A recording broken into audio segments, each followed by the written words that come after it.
TábulaCast, o podcast da editora Tábula.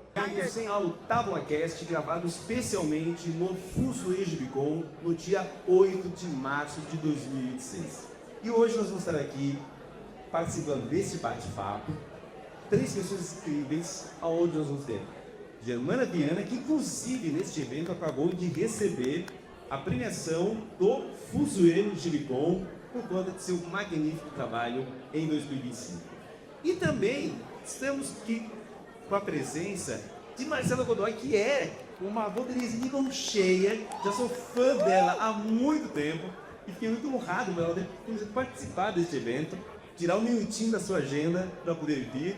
E ela está, inclusive, fazendo sessão autógrafo no evento de lançamentos, como a Paper Carne, né, que é um quadrinho que realmente estudou muita gente, porque faz uma linguagem interessante sobre quadrinho e cinema, que inclusive vai ser o nosso tema.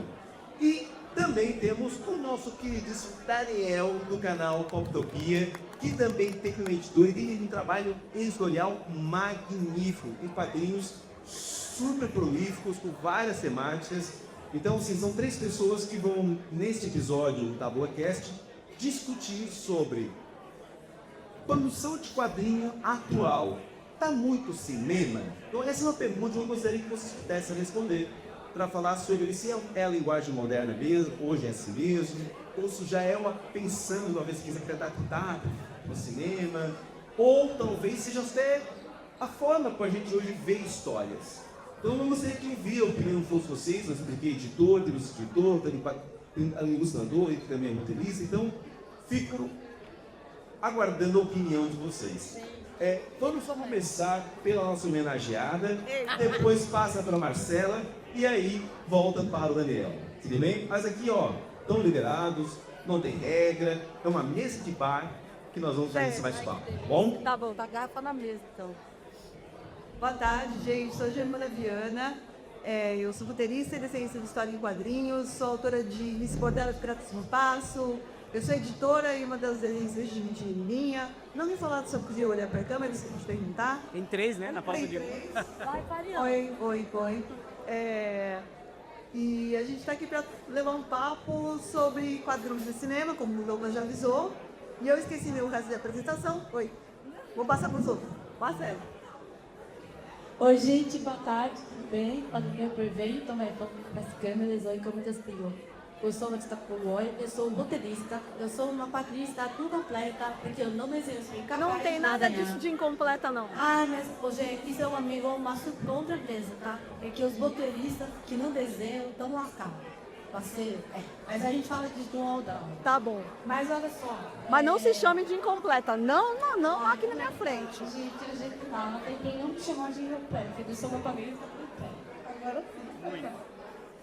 E eu sou atora de alguns quadrinhos também. Eu fiz, agora mais recentemente, eu escrevi a Escola Perpétua, né, no filme da Paper Carne, com o Centro do Albermelli, de categoria SPF. Inclusive, também escrevo Monteiro Livre, na Condela. Vocês histórias eu faço 4. Fiz Papa Capri Noite Branca, da MSP, com Renato Greco. Fiz Gerard Meu Varaju Noite Estamilona por Sam Martin. Inclusive, está lá na mesinha hoje, junto com a própria carne. Fiz, como é que chama? Shakespeare em quadrinhos, da Autêntica, muito legal. Fiz 2 coisas, livros, Romeu e Julieta e Macbeth, que eu adorei, porque os dois foram aprovados no PND, então eu sou autor do PND há mais de 10 anos já. Enfim, tem algumas coisas que eu fiz. E eu acho que é isso. Vou passar agora para a câmera. Bom, este MesaCast está sendo gravado no dia 8 de março e eu tenho a honra de estar com 2 grandes artistas. 8 de março a gente sabe que é o dia celebrado aí como Dia Internacional das Mulheres. Eu quero parabenizar vocês, representando todas as mulheres presentes aqui no evento, né? Todas as quadrinistas nesse Dia Internacional da ESE. Acho muito importante que a gente tenha a presença feminina no universo das histórias de quadrinhos. O canal Poptopia nasceu da minha obsessão por ler histórias de quadrinhos desde pequeno. E o que pouca gente sabe é que quem me introduziu nesse universo foi a minha cunha através de Turma da Mônica, né? Me presenteando ali com Chico Bento, Cascão, essas pequenas histórias que vão trazendo a gente para esse universo da leitura. Por consequência, dentro do universo da leitura, me apaixonei pelas histórias em quadrinhos. Agora o canal também nessa nova fase que virou uma editora também, né, uma iniciativa diferente. Bem legal. Esse primeiro ano a gente lançou 5 quadrinhos, um quadrinho de um artista brasileiro, que é o Mike Deodato, em parceria com Peter Nica, chamado A Solution. Tem um livro que é de um artista brasileiro, que é o Guilherme Smith. Ele fez um livro dissecando, o Smith é sensacional. Ele fez um livro dissecando o Wolverine, é um personagem da cultura pop, assim, amplamente conhecido, só que nunca foi explorado por esse ponto de vista mais acadêmico, mais psicológico. A gente está com esse livro aí no evento. Temos uma outra graphic novel que a gente trouxe da Croácia, chamada Texas Kid, e um quadrinho argentino sobre inclusão, sobre diversidade, sobre amizade, chamado Kuno. Esse foi um quadrinho que o Sidão leu em uma dessas viagens que ele faz aí para evento. E aí ele simplesmente falou assim, ó, tô tendo uma coisa aí para indicar para as editoras aqui no Brasil. E caiu na nossa mão, a gente publicou. Está sendo um quadrinho que a galera está elogiando muito. Mas nesse primeiro ano a gente sentiu falta de ter um quadrinho de mulher, né? Um quadrinho de artista. E esse ano de 2026, que vai ser o segundo ano da editora, vai ser um ano também que tem estreia de artista mulher na nossa editora, no nosso catálogo. Então, a ideia do projeto é um projeto que começa no canal, mas que agora está ganhando forma de editora. Uma editora que a gente, nessa parte, está querendo ser muito ampla, de ter hobby, de ter isso, de aqui é casa disso ou daquilo. Vai ser casa de boas histórias. E acho que essa é um pouco cartão de visita para quem ficar curioso aí depois quiser pesquisar Poptopia, do que no Instagram, do que aqui no YouTube. É muito legal você falar que você vai abrir espaço para publicar material feito por autoras, né? Porque raramente isso acontece. Né? Então a gente tem tanto que militar e tanto que brigar para poder publicar, porque é muito difícil que um homem leia, a menos que tenha uma mulher dentro do é muito difícil que um homem leia para gente publicar mulheres. Então, obrigada, cara. Isso é legal. Né? Mas puxar, puxe você. é um puxar, não puxo. Puxar, gente, tipo, perdi puxar. Não, o assunto é quadrinho e cinema, né? Quadrinho e cinema. Bom, quadrinho e cinema andando juntos, né? Assim, eu acho que eles têm uma necessidade cultural natural, né? Embora sejam mídias absolutamente distintas, né? Mas eles dialogam com muita proximidade por causa da questão da narrativa. A gente, antes de ser filme, usa storyboard, né? Então, assim, essa proximidade estrutural, ela já traz que quem faz quadrinho tem que estudar cinema.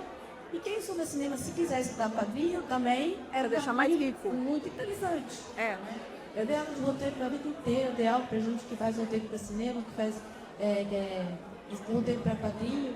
E eu tive alunos que se transformaram depois em roteirista de audiovisual, que falam, inclusive, né, que a formação em quadrinho ajudou para entender fã, empapamento, delas coisas todas. Então, quando a gente pensa em incentivo estrutural, exige esse ato constante. E do ponto de vista das histórias também, né? Porque grandes histórias em quadrinhos foram adaptadas para o cinema, algumas que muita gente nem sabe que eram... Que vieram do cinema. Outras, né? Eu acho Que vieram dos quadrinhos. Que vieram dos quadrinhos, né? Eu sempre gosto de lembrar de uma história que eu sou apaixonada, que é Road to Perdition, né? Estrada da Perdição. Ganhadora do Oscar, inclusive. Exatamente, por isso que eu quis citar, porque pouca gente sabe que o filme ganhou o Oscar. Com Tom Hanks. Tem protagonista com o Tom Hanks ganhando, né?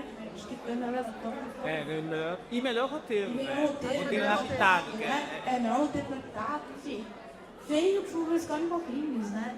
Então, assim, eu acho que hoje a gente tem uma influência muito grande do quadrinho no sentido daquilo que leva as pessoas para o cinema. Daí o universo cinematográfico da Marvel que consolida isso de uma forma, uma prática muito antiga, né? Uhum. Mas é o que realmente consolidou, né? E para a música uma conversa. Eu, no meu caso, por exemplo, só para passar a bola para vocês, mas assim, o filme que mudou minha vida, você não vai citar um pouco, né? Quando eu era criança, e eu me lembro que eu saí no cinema, sensacionalmente. Eu assisti, tinha um cinema no centro de São Paulo, eu tentei lembrar o nome. Era uma sala de cinema super diferente, gente. Porque você tinha, acho que, 4 telas. Então, em uma parte da plateia assistia um filme olhando para essa, outro para essa. Legal. Uma coisa maluca. Eu era criança mesmo. E foi lá que eu assisti Superman. Foi a minha segundo livro que eu fui na vida. Foi o primeiro filme que eu fui na vida. Então, o meu primeiro filme é do pai, com o Robin Williams, aí lembra. E logo depois, agora você perguntou, precisa até olhar quem veio antes, o papai veio antes. Não, mas o Superman que eu fui ver foi o 70 e então ali, amiga. É, o do Christopher Reeve. É, desse que eu tô falando, do Christopher Reeve. Aí eu me lembro, cara, quando eu vi aquele filme, eu falei, puta que pariu, o que é isso? Eu lembro, eu tenho uma das poucas lembranças que eu tenho da minha infância, ele voando, e eu no estacionamento do cinema, no centro, andando assim, cara, de cor militante, sabe? Aquilo explodiu minha cabeça. Enfim, e é quadrinho, né? Quadrinho que foi pra cinema. Então eu acho que essa história ela já diz muito sobre o que é o quadrinho e o cinema, a relação que eles têm entre eles, né? Agora vou passar a cola pra mim, porque senão dá o microfone pro doido e levantar. Eu acho que você podia continuar falando porque ela é muito boa, entendeu? A aula, isso aí. Porque eu sou bem mais aleatória, eu vou começar um papo e daqui a pouco vai virar o caos. Já fica com o microfone na mão. Começou. A pergunta, o título, né, do bate-papo até foi uma coisa assim de é bom isso? É mal? Mas eu acho que é o que você falou, a estrutura, a parte técnica da coisa, ela é muito próxima. Elas são mídias diferentes, vão ter sua particularidades individuais, né, o seu tempo, mas assim, enquadramento, a virada de página que muda. né? Virada de página que muda tudo, entendeu? Então vai ter suas particularidades também. Então a gente vai conversar muito, mas tem uma coisa que é só os quadrinhos. E que pode sim ajudar os cinemas. Muito da minha inspiração veio do cinema, mas eu sou muito aleatória, então muito da minha inspiração veio de música, veio de festa de teatro, veio de todo desenhista, todo roteiro ceboieiro, tá, gente? A gente tá nos cantando no metrô e tá ouvindo papo dos outros para poder botar diálogo depois, entendeu? Para adaptar para bate-papo. Então, quer dizer, eu não sei se eu conseguiria separar os quadrinhos, mas eu sei que tecnicamente tem uma diferença. Mas eu acho que, por exemplo, animação. Quadrinho e animação, especificamente animação, tem uma ligação gigantesca. Você pegar todo o material da molecada, que tudo vem do século, você não, você é jovem. Mas a gente vem do século passado. Então, o nosso figura de roteiro, a forma de contar, tem uma cara de cinema e as duas não consomem no cinema só o estadunidense. Aliás, está bem chato o estadunidense, porque eles agora pegaram uma fórmula, mantêm aquilo e repetem. Então, você não sabe até o que vai acontecer. Não só a gente que trabalha com mineiro sabe o que vai acontecer na página seguinte. Mas se você vai para o cinema tailandês, cinema indiano, saca? Você vai no cinema mexicano. E não só o cinema, o seriado também, as séries. Porque pouca gente sabe, isso não era a nossa época, daí podemos século passado, mas eu estou falando de coisa antiga. O seriado descansava no cinema, antes de começar o filme. Era o papel do trailer, né? Porque hoje é o trailer. Exatamente. Então, muitas histórias como o Sombra, o Zorro, né, passava assim antes do filme. Que legal. Então, quer dizer, isso lá para 1940, essas coisas. Então, ainda é uma linguagem de audiovisual, né? Então, não dá pra gente, talvez, focar só no cinema. Eu acho até mais que os quadrinhos têm uma linguagem hoje com seriados, com as séries, do que com o cinema. O que vocês acham? A primeira vez que eu peguei uma história em quadrinho, eu pensei, isso aqui pode virar um filme. Eu tô muito doido. Foi com Sin City do Frank Miller, sabe? Ah, sim. Que você tem claramente a percepção de que o ângulo foi pensado para alguém depois de muito tempo, que eu descobri que o Frank Miller já tinha trabalhado no Robocop. Ele foi co-diretor, assistente de direção. Então eu falei, esse maluco já fez essa história pensando em adaptar.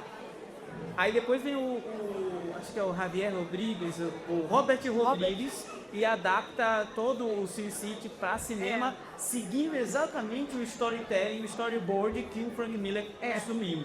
Então, são duas linguagens de mídia que tem muita coisa em comum, né? Tem uma área onde só elas coexistem, né? Uma é a 7ª arte, a outra é a 9ª arte.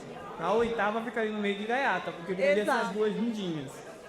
Mas hoje, para essa nova geração de pessoas, não estou nem tendo de colecionador e nem de fã de cinema, de pessoas, essa tênia ficou ainda mais tênia. Porque essa é uma geração muito mais acostumada a assistir uma série e ter um gancho, veja o prólogo dessa história no quadrinho, graphic novel e tal. Então, tudo se confundiu muito. Por outro lado, você começou falando de quadrinhos que serviam para filme e que as pessoas não sabem. Tem hoje um desserviço de muitas plataformas que adaptam o conteúdo de quadrinho e esconde que é uma história de quadrinho, né? Esses dias eu estava vendo um filme na Netflix chamado Old Guard, né? Então, um filme de ação, de aventura e tal, que é baseado em história de quadrinho e em nenhum momento nos créditos ela é citada. Aqui, que é um quadrinho também com o Tom Hanks, né? Que conta a história de uma família participativa de uma casa, tá estourado aí, passou em vários cinemas, passou no streaming e em nenhum momento cita que aquilo ali é baseado em história em quadrinhos. Então, eu não sei se esse é um movimento para se distanciar ou se esse é um movimento para evitar aquele pensamento que se tornou comum por causa da Marvel. Toda história em quadrinho tem conexão com outras coisas, para eu entender o filme eu tenho que ler outras coisas. Então talvez tenha esse paralelo, que elas andaram tão juntas por muito tempo que agora elas estão tentando se distanciar um pouco. Eu estou viajando ou vocês também têm essa percepção? Nossa, é uma reflexão interessante, porque é verdade. Eu acho que é safadeza, né? Porque é só para dar dinheiro pra gente, entendeu? Mas que existe sim uma coisa de afastamento, porque essas próprias pessoas desconhecem o que é quadrinho, né? Porque, por exemplo, olha essa produção aqui, entendeu? Só aqui, tá?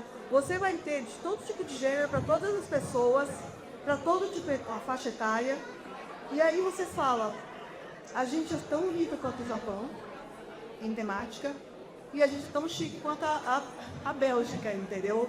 O único problema é que a gente não tem incentivo, né? Quadrinhos é o tipo de coisa, você vai tentar um edital, por exemplo, você tem editais para audiovisual, os editais para literatura, quadrinho, eles não entendem, e não tem como pedir para o quadrinista ter uma produção de gaveta, pronto, sabe?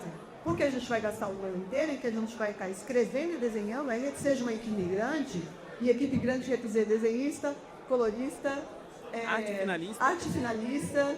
Se isso for seguir o exemplo treinamento a gente trabalhar, é treinamento e uma edição. Então você tem 5 profissionais pelo menos trabalhando aí.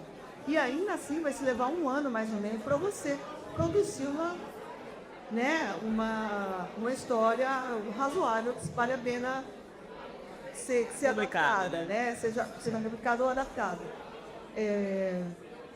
E aí, cara, sem esse incentivo anterior, fica muito complicado. Nisso, é muito safado o que você falou, né? Que eles falam, no cinema, pegar a fonte da gente, porque imagina, se fizesse que nem faz no Japão ou na Coreia, se pega todas as séries que você pega, ou filmes que você pega do audiovisual peruano, não estou falando das coisas mas até o de umas. Eu assisto muito série coreana, tailandesa, japonesa e tal. Tá lá, quando saiu de webtoon, quando saiu de quadrinho, vamos ficar da quadrinha, calma, babá, é no meu autor. Entendeu? Que é exatamente isso, não tem por que distanciar. Esconder, né? E aí o que acontece? Uma mídia alavanca a outra. Seria muita vantagem, vai todo mundo que acha que a gente é um irmãozinho feio, entendeu? Nas artes. A gente está sempre escondido, né? Vocês que eu estava lembrando aqui de um quadrinho que eu adoro, outro filme que eu adoro. Esse é não livro quadrinho, mas eu até tenho, de Quixote. Inclusive porque descobri não faz muito tempo que era adaptado de uma obra de história em quadrinhos. E olha, então já vi filme umas 5 vezes, sei lá, daí pra mais, que eu amo, que eu adoro. No Limite da Manhã. Estrela pelo Cruz e pela Emily Blunt, que eu amo. E ele é uma adaptação do Mangai. Que eu esqueci agora o nome. Eles acreditaram no lugar? Então, é isso que eu estou te falando. Eu não me dei de ter visto o Ou crédito. seja, a gente copiou daqueles malditos, daqueles O que é mais louco? Se acreditou, não dá nos créditos iniciais, assim, quando você está prestando atenção. No final não adianta. Nos finais, às vezes, tem sempre. Olha lá, né? E eu acho que até uma coisa da possibilidade que a gente estava falando, estrutural, era interessante porque o quadrinho, ele. Eu sempre falei para os alunos daqui duas que não deixam que eu tinha Clarice e a Renata, né? O quadrinho é tempo. Então, o lado para narrativo é o retrô do tempo. Com a página do quadrinho, A montagem de quadrinho é um altar sagrado que o autor precisa conseguir dominar aquele espaço temporal para conseguir contar a sua história. Porque o quadrinho, a gente tem uma limitação, inclusive que diz respeito até a questão de receita. Quanto mais pouco o quadrinho, mais caro ele é. Então, às vezes, você é forçado a contar uma história em menos páginas, porque o editor, se contar no tom autoral, você tem mais liberdade. Mas no meu caso, por exemplo, eu fui contratada para contar uma coleção de Shakespeare em quadrinho, o editor furtava. Você tem 60 páginas, nós temos assim, né? Normalmente a adaptação, quando eu sou contratada, é sempre assim, você tem 48 páginas. É isso aí, Você tem você pode trabalhar dentro desse Você tem que pegar. Que nem eu peguei razão e sensibilidade. Cara, eu cortei uns 8 páginas ali, entendeu? Então. Porque tem que caber. Tem que fazer caber, né? E o cinema também tem essa coisa, essa mesma estrutura. Você tem que ter um controle do tempo muito grande. E o que é muito legal na estrutura do quadrinho é que o cinema, eu acho, né? Nunca estudei isso profundamente, mas eu tenho uma suspeita. O quadrinho, dependendo da maneira que você opera, dos linguagens, os espaços entre as calhas, né? Que são espaços entre um guarda e o outro, a própria narrativa e etc., você transfere mais ou menos tempo de leitura. Você consegue incluir breaks, etc., né? E no cinema, muitas vezes, o que acontece? A diferença estrutural que você estava falando é precisamente essa, né? Porque agora a gente está falando de montagem, e quadrinho não, né? Então, hoje, o cinema usa muitas ferramentas de domínio de tempo, de transições, As elipses, né? Que é muito particular nos quadrinhos, que são as famosas que a gente faz para mim. Você consegue reconhecer, né? Então, assim, é por isso que eu penso, né, que, óbvio, muitos autores, a gente faz isso empiricamente, muitas vezes, né? Mas eu penso que o profissional, que escreve profissionalmente, tem o dever de estudar aquilo que está fazendo. Eu tenho essa preocupação, né? E é muito legal quando você se propõe a fazer o estudo, né? Primeiro que você coloca numa posição de que você não sabe tudo, é legal se você for aprender, né? Às vezes que você descobre os meios de você trabalhar na página de quadrinhos, é uma parte que fica muito mais bem aproveitada. E, muito embora você tenha clássicos, como você tem lá do Will Eisner, que foi quem sistematizou, quem empunhou o termo arte sequencial no público, você estudar diretores de cinema é muito interessante, porque você pode aprender ali várias coisas. Então, por exemplo, especialmente aqueles que tiveram a oportunidade de ter uma transposição da mídia quadrinística para o cinema. Foi o caso, por exemplo, do Frank Miller. Como a gente está falando do City, você tem uma relação especial com o City, porque quando a Devir lançou o City no Brasil, eu que fiz a tradução dos livros. E o primeiro livro, inclusive, A Cidade do Pecado, quando foi pro cinema, tinha transcrição de diálogos mesmo, assim, eu vi os meus balões. Cara, que coisa linda. Cara, adorei. E o Miller, ele é uma coisa maluca, porque esse trabalho do Norbert Rodrigues foi uma transposição de mídia que preservou a linguagem quadrística. Isso vai acontecer de novo em 300, né? Quando você pega o Katsuhiro Otomo, que escreveu aquilo e dirigiu a versão da animação, você vê essa transposição acontecer também, acaba virando uma aula, né? Para quem conhece ali, essa escritura de narrativa, né? Enfim, falei pra cacete já, vai gostar. Não, mas tá ótimo, porque, por exemplo, eu preciso primeiro pedir desculpa, porque eu tô muito lesada. Eu tomei remédio, eu não sou acostumada, porque eu tô muito drogada. Então, eu estou falando e às vezes as coisas se conectam. Vocês me perdoem por isso, entendeu? Mas você tá dando uma aula e tá muito... Tá bom demais, a gente tá aqui coisa assim, ó. Parece. Continue. Vá, continue, moleque. Não, deixa ele complementar. Complementa aí. Passei a bola já. Não, você vai puxando um fio que vai longe, né? 300 permitiu que a gente visse a estética de quadrinho, né? Eu acho que ele conseguiu alcançar um público maior do que Sin City, por exemplo. Então a estética do quadrinho respeitada, a coisa da cor, que o Snyder usa muito bem, isso de filtro e tal.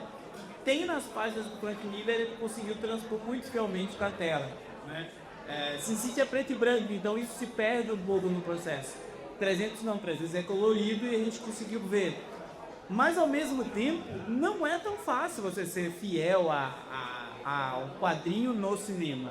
Os super-heróis estão aí pra Nem provar. precisa ser, né? Precisa Até ser. porque se chama adaptação toda de jeito. Exato. Mas criou-se uma obsessão de que, do quadrinho é melhor. E aí essa comparação, essa rivalidade afasta muitas vezes as pessoas. Ou de uma mídia ou de outra. A pessoa que quer algo mais acessível vai para aquela linha de, vou ver o filme, que eu vou compreender logo a história, eu vou ter um resumão. Ao outro que quer se sentir intelectualmente superior, não, eu li a saga inteira, os 500 episódios daquele mangá, então agora eu consigo te dizer que a adaptação é uma porcaria. Gente, dá para todo mundo se divertir curtindo as duas coisas. São duas artes que se complementam muito bem. Eu acho que existe um problema atualmente, que foi criado por conta dessa estrutura de rede social, em que as pessoas só têm pensamento penal. Não existe uma reflexão no meio, e eu não. De longe eu não estou falando nada de meio do caminho, tá? Sou meio melhona mesmo, eu sou... Não tem muro, né? Eu sou extrema esquerda, entendeu? É isso. Né? Aquilo que o povo tem medo, eu sou. É isso. Né? Ou queria ser, que eu não tento colocar minha vida. Mas o que eu estou falando é que não existe uma discussão, um desenvolvimento de raciocínio que não fica. Isso é bom ou mal? É melhor cinema ou quadrinhos? Não tem isso. Até o título, né? Os quadrinhos são muito bons no cinema. O cinema está tanto quanto, muito mais com a cara. O cinema, em especial hoje, a aventura, ele está muito quadrinístico. Entendeu? Então, quer dizer, e tá tudo bem, tem jornalista consciente, tem gente que vai fazer como você disse, Cláudio. Por mais que você tenha um conhecimento técnico, você vai ter também os seus insights, vai ter a coisa que você vai fazer de maneira empírica, mas é sempre bom você ensinar, como o Marcelo falou, porque o que é consciente você consegue controlar o subtexto. E mesmo que você controle, ainda vai ter gente que vai achar que Star Wars é só feed, que o ela é melhor minha, e não acha que são críticos. Exatamente. Entendeu? Isso aí. Então Isso aqui rebelde é só ser rebelde. Ser rebelde porque tudo contra. Né? Então eu acho que uma coisa retroalimenta a outra. Né? Seja a influência que você tem. Agora eu te falo, são tempos diferentes, mas que um ensina a lidar com o outro. E isso é feito na imagem, então. Né? Você tem que saber quais as expressões você vai colocar na cara de um personagem e quantas vezes para qual você quer mandar. Né? De tanto tempo que vai passar, de uma ruptura, não só a expressão no desenho, mas também o tempo de imagem que você vai usar naquele quadro. O remédio está indo embora, tá, gente? Obrigado, ficando bom, ficando bom. Então, quando você consegue, né? Tem uma claridade, você já não tão mais rosa. Entendeu? Tem um negócio que eu queria comentar, que é quando uma arte ela tá a serviço da outra. Lá no meu canal, eu costumo resenhar muito quadrinho de super-herói. E tem outras coisas, mas basicamente super-herói. Já ia reclamar, já ia falar, porra, fala. Não, entre outras coisas, mas tem... Não, ele fala, tá, gente? Eu tô só sendo maldita. Uma crítica que a audiência costuma fazer, por exemplo, quando a Marvel Quadrinhos adapta sua linguagem para se aproximar do cinema. E como vou pegar um exemplo? Vou agora fazer a personagem da Feiticeira Escarlate ser a mais parecida desenhista. Você vai fazer uma história da Feiticeira Escarlate. Ela tem que ter a cara da Scarlett, esqueci o nome da atriz, mas você tá entendendo? Pra quem saiu do cinema, bateu o olho e dizer, olha, essa é aquela atriz. Não é aquela atriz, é a Feiticeira Escarlate. Bom, é assim, se você vai ler nada, você tem que ter noção que aquilo é um produto de consumo. Não é uma... Eu tô sendo arrogante, eu gosto de super-herói, gente. Sendo da moçada mais jovem que começou com o mangá, eu e Marcela, a gente começou com o super-herói. Entendeu? Eu não vejo um problema, porque primeiro, o artista pode até ficar incomodado de ser forçado a fazer isso, mas você foi contratado para aquilo. Não é teu filho, você é a babá. Sabe? Uma propriedade de outro. É a propriedade de outra pessoa. E a empresa está te falando, eu quero que o cara está passando na rua, quando olhar um ponto de venda que tem um quadrinho, fale, olha, é a troço que eu vi no cinema. Porque é isso que vai trazer novo leitor. E o novo leitor vai botar dinheiro de dentro, embora a gente sabe que dinheiro leite patrocínio e outras coisas, né, de Viachan, mas ele vai se intimar porque aquilo continua existindo, até para existir um gibi alternativo, porque a gente ainda está dentro do meu stream, né, quando você está falando de Marvel, que você desceria do aquele personagem lá do B total. Então, é consequência, cara, sabe? Ele começa em pós-modernidade, né? Tipo, pro sul da pós-modernidade, porque o cinema começa copiando o que é quadrinhos, e aí agora, né, copiando o que é quadrinhos, ele vai editar esse quadrinho, que é um quadrinho consumido enormemente, a propaganda e tudo mais e tal, mas ele é consumido inteiro, e se você tiver um personagem que tá no cinema, você vai fazer, sei lá, tá na Maria, que vai pegar o ônibus de 4 horas e falar, pô, eu gostei dessa prima negra, os jurídicos vão pegar os criaturas da tira pra ele, sabe? Muito louco. Então o Jacó vai pensar sobre isso em várias camadas, assim, se puder abordar, né? Vai desde aquela coisa assim, tem várias crises, eu acho, que estão relacionadas aí, inclusive com até a qualidade da gente como leitora, sabe? Digamos o seguinte, quando você pensa, vamos pegar, por exemplo, Valarda, né, que é esse capítulo do Ver, né? O cinema está muito preocupado com o blockbuster, né? A gente não tem mais aquele cinema que seria para o cinema para ver todos os filmes. É, o cinema está perdendo, mas vamos falar de mainstream. Quando ele está falando de hospital, ele está falando de mainstream mais americano. Só desse site sul. Então, assim, esse cinema americano, ele não me levar hollywoodiano e etc.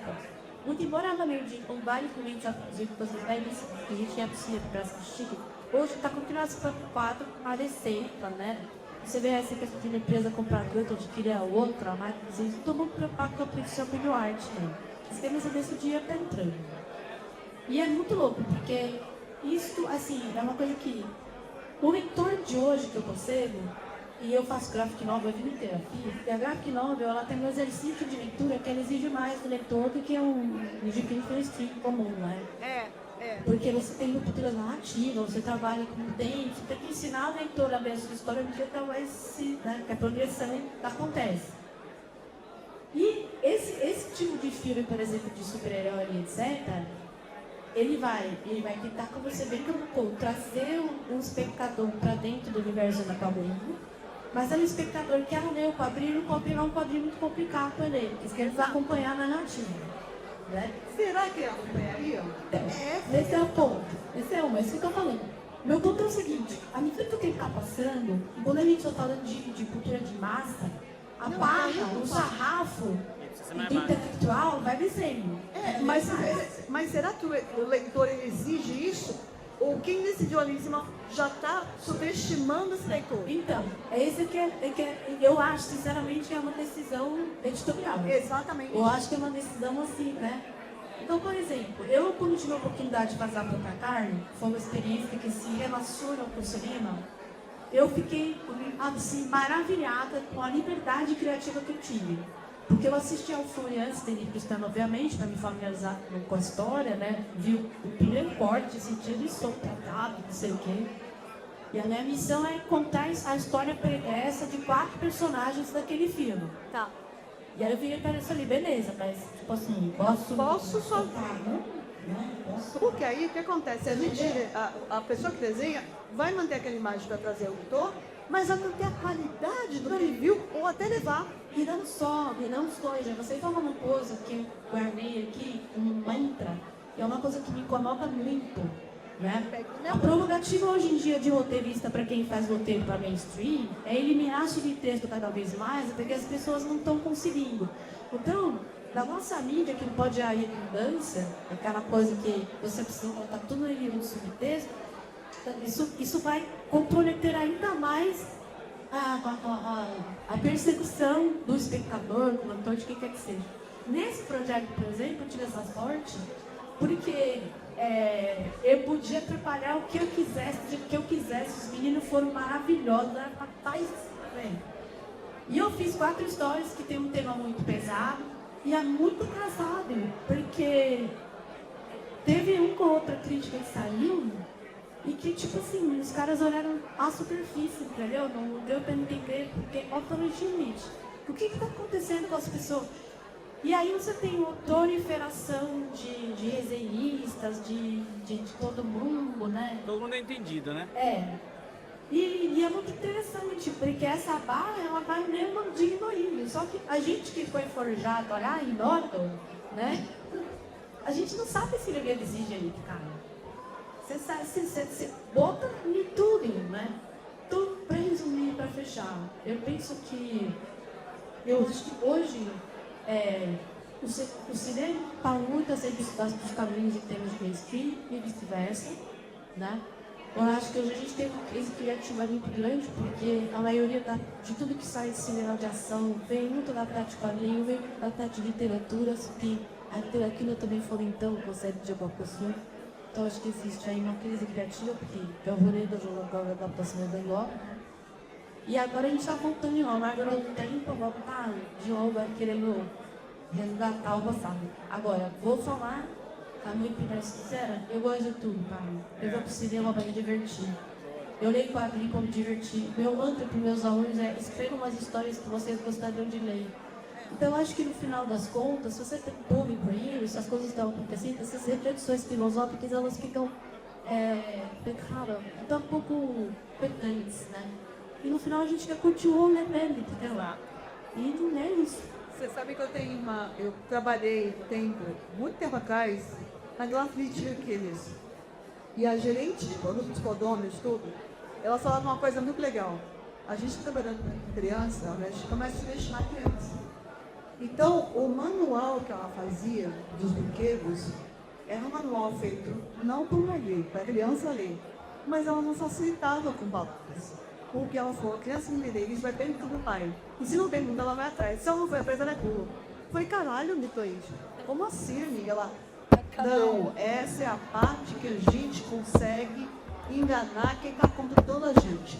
Com a imagem a gente não consegue. Com a imagem você consegue, com o bom você consegue. Mas ali é a embalagem, né? A gente está falando de produto.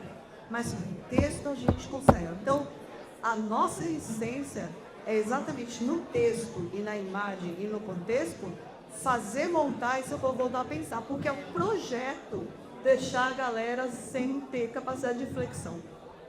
Sabe? Eu não consigo dissociar uma coisa da outra. Eu sou drogadita de limite, sabe? Eu sou meio cracuda política mesmo, mas assim, é um projeto, cara. Você joga pra massa, é a mesma coisa do IA, entendeu? Deixar o povo não conseguir escrever, não conseguir criar nada sozinho. Fica só falando que é democratização, quando não é exatamente o contrário, é tirar a capacidade por completo.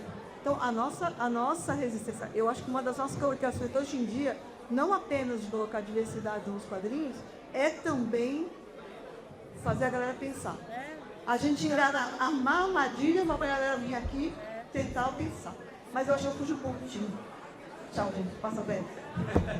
Tá muito boa a conversa. Eu ficaria aqui mais uma hora facilmente ouvindo vocês duas. Eu queria ter vindo sem estar tão drogado. Ah, para, gente. O fato é que... Você fala isso tudo dizendo que tá drogado, imagina sem ela. Imagina, né? Dá pra, né? Eu falo, mestre. Não, Total. Gente, eu fiquei com a sensação de que, assim, as duas artes, elas vivem um momento de necessidade de reinvenção, sabe? O cinema em se voltar para si mesmo e encontrar mais espaço para criatividade, menos porno. Você falou lá de a gente assistir um filme já saber como está terminando. E o quadrinho é entender que ele é uma arte que ele não tem um limite pré-estabelecido, né? Tem a coisa do orçamento, do tempo e tal, mas isso é o posterior da produção. A página em branco, ela aceita qualquer coisa, qualquer ideia, né? Eu acho que essa é a magia do quadrinho. E fica aí esse alerta, esse desafio de viu uma mídia, viu um conteúdo, viu um filme que você suspeita que foi baseado em uma coisa, vá atrás dessa coisa. Se for uma história em quadrinho, melhor ainda, que você vai estar vindo para o nosso time. E se a nossa história em quadrinho foi adaptada em algum momento para alguma outra mídia que você conheceu ou não conhece, mas pode conhecer, faça esse caminho inverso também, né? Eu acho que menos fronteira e muro de eu só gosto do quadrinho, eu só gosto do filme, e mais ponte entre as duas linhas para que as pessoas consigam. E menos medo de gostar, né? A galera tá com medo. Os externos, vamos gostar e vai poder gostar. Mas, Germana, a gente discute, a gente vive numa época que as pessoas precisam de vídeo para explicar um trailer. Final, sabe? Entenda o final de Agente Secreto. Entenda o final de qualquer filme, sabe? É um absurdo. É sobre essa É um sarrafo. esse sarrafo baixo da compreensão e da capacidade de interpretar. Então, que as pessoas experimentem mais, se permitam mais, leiam mais, assistam mais Mas, ó, e consumam mais E é quadrinhos. aquilo que Marcela falou, né? Tipo, que ela gosta de puro. É isso, cara. Eu gosto do cinema Z. Aquele vagabundo mesmo, não tem verba, entendeu? Pegou um vagabundo, um monstro de plástico bolha. E você também vai me ver no cinema vendo um filme com a versão iraniana. Avatar, né? Avatar é demais. Aí eu não vejo, não. Não o Wang, tá? O Wang sim, não. Aquele James Cameron lá. Viu? 2 bilhões de dólares. Mas olha, Raíssa, preciso fazer Uma tenda. uma reflexão. Uma reflexão. Porque Isso que a gente... agora que a gente A gente só na reflexão e a gente não tá com cerveja, pensa. Não, Eu não porque, sei ó, parar pra- agora aí já tá, a gente já pode se considerar veterana nisso aqui, né? Porque vai escrever profissionalmente há mais de 20 anos que o jeito bem. Então a gente já tem uma trajetória aí que dá pra fazer alguma elaboração. Como essa sábia. E depois assim, Não. uma coisa que eu já saquei, que eu acho que é complicado, isso tem muito a ver com o nosso tempo, né? A forma que a gente, enfim, dialoga com arte, de tudo, é a figura de colecionador. Existe o colecionador e existe o leitor. E isso é uma coisa que ninguém fala sobre isso. Ele E cometeu eu sou a priscochada que gosta de deixar as chatices na mesa do que pensar. Porque em vários momentos da minha vida, gente, eu me deparo com o seguinte: nossa, esse é o quadrinho, que no caralho, que é isso? Você gostou da história? Nossa, a arte é linda. Não, mas você gostou da história? Nossa, muito demais, você gostou da A história? capa dura ficou maravilhosa. Cara, as pessoas não leem. Elas compram pra dizer que tem. Mas elas não vão até o final. Elas não alcançam a obra. E, por exemplo, estava vendo uma palestra para a neta. Hoje, duas pessoas vieram falar sobre o livro da própria carne. As duas têm o livro. Eu falei, qual a sua história favorita? Ah, não, eu ainda não li. Então, assim, existe uma relação hoje que o capitalismo promove, que impõe pra gente. para você tem que ser o cara que coleciona. Quanto mais coisas você tiver sobre um determinado assunto, melhor. Isso envolve, quando existe uma produção literária, ou artística, ou quadrinista relacionada a um determinado produto, isso envolve essa coisa de você adquirir esse produto literário. Agora, daí é o cara falar assim, porra, li tudo. Não leu, velho. Aí você vai na casa da pessoa com aquela prateleira foda, assim, né? Nossa, o cara tem tudo lá. Não leu. Você entendeu? Então, assim, eu acho que essa cultura ao colecionismo, essa cultura, enfim, a coisomania, e não aquilo que está por trás, a produção literária. No final é do e ter e não etc. ser, né? Exato. A ânsia de ter e o tédio de possuir. Pois é. Então, assim, eu quero deixar, sempre deixo todo tempo até séculos quando eu falo no microfone. Mas depois de ter passado por isso, sabe, eu quero deixar essa reflexão na mesa. Assim. Colecionador, são os comerciantes. A gente sabe que é difícil, o capitalismo come seu tempo, mas leiam, a gente escreveu para tocar vocês, entendeu? Leiam. Muito bem. Gente, temos reuniões ainda, esgotando de tempo, quanto mais nós conversa. Eu achei um papo muito bom, né? Foi uma honra estar aqui com duas autoridades dos quadrinhos nacionais. O Douglas nos abandonou aqui. Autoridade não, porque aquela que começa. Eu não gosto da ideia da autoridade, mas são duas sumidades no assunto. Vamos resumir assim.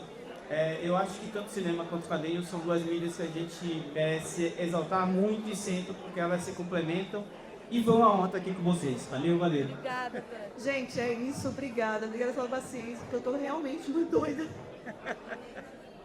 E procurem coisas novas, não fiquem só na mainstream, tá? Vamos atrás de coisas que não são só dos Estados Unidos, vamos atrás do cinema brasileiro, dos quadrinhos brasileiros, eu sei que aqui eu estou falando, dentro do evento, são pessoas que já fazem isso. Mas você está assistindo o vídeo, porque essa é interessante, vale atrás dos quadrinhos, assim, você vai certamente achar alguma coisa que vai te tocar, vai te deixar feliz. Né? Mesma coisa com o cinema brasileiro, as séries brasileiras, cara. Tem uma série chamada Cangaço Novo e eu vi tão pouca manifestação, cara. E é espetacular, entendeu? Vamos atrás de narrativas de outras nações. Como a gente está tendo duro, porque está nesse capitalismo do telefone, já que não dá para a gente viajar para outros países, vão conhecer as histórias no cinema, na literatura e nos gibis de outras nações, porque o nosso mundo ficando maior, a gente para de ter medo do que é diferente, tá bom? Gente, obrigada também, agradecer o convite. Aí eu vou fazer uma coisa, ó, falei assim no meu vermelhão, eu vou encerrar dando o meu Instagram. Tá certo. Né? Então segue lá a gente, Marcelo Godói Escritora e Marcelo Godói SP. Talvez que eu fique nos dois, porque é um profissional. Eu só posto coisa de trabalho. E no pessoal eu posto memes muito legais. Então, Distribuidora de memes. porque é para isso que serve o Instagram, para compartilhar o meme. É maluca! Bom, meu Instagram é @germana_fazgibi, tudo junto. Fazgibi, tudo junto. Tá? Cuidado onde vai abrir. Eu ando com portada porque eu tomei umas puxadas de orelha.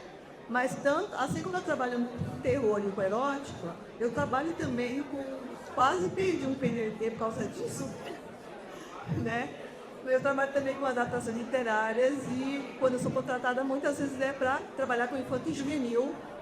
E, então me segue lá, né? Acho que você vai achar coisas que você vai gostar.